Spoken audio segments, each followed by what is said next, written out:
Povestea începe pe la 1900 și ceva. O iarnă destul de grea se abătuse peste sat. Deși era mic, plapuma de omăt strălucitor ce-l acoperise îl făcea să pară mai mare. Într-o curte, câțiva copii alergau. Din când în când se opreau în fața copacilor și se minunau de frumusețea lor. Păreau că sunt făcuți din zahăr. Cu certitudine rămneau și ei la niște dulciuri. Nu mai mâncaseră de mult. Frații mai mari trebăluiau prin ogradă, dar nu uitau să mai arunce o privire la cei mici. Se asigurau că totul este în ordine.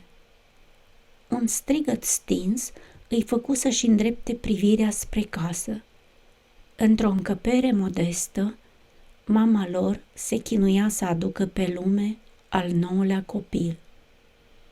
Se pare că existau complicații și asta le spulbera liniștea. Fata mai mare a auzit chemarea mamei. A mers iute lângă ea și în șoaptă a întrebat-o: "Te doare rău?" "Ce pot să fac, mamă?"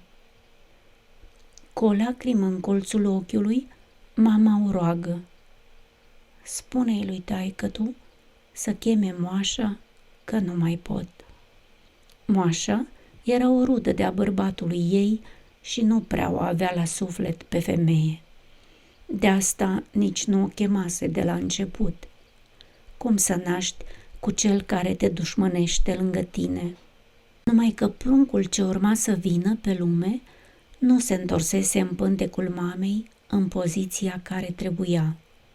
Hotărâse să întâmpine lumea ieșind cu picioarele înainte. Moașa s-a uitat la ea și a decis să o apese cu cotul pe burtă. Aproape că s-a culcat peste trupul ei și cu o forță enormă o apăsa pe pântec. Cu ultimile puteri, femeia icni de durere, dar nu fu băgată în seamă.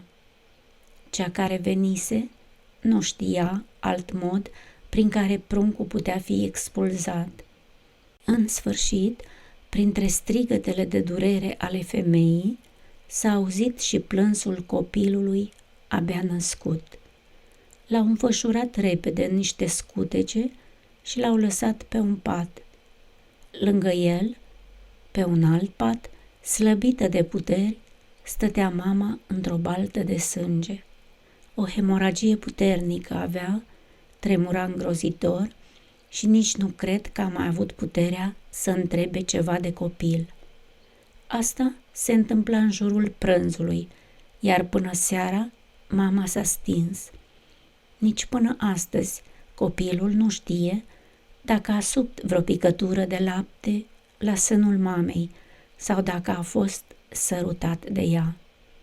De multă tristețe au fost cuprinși frații mai mari, care puteau conștientiza că nu mai au mamă.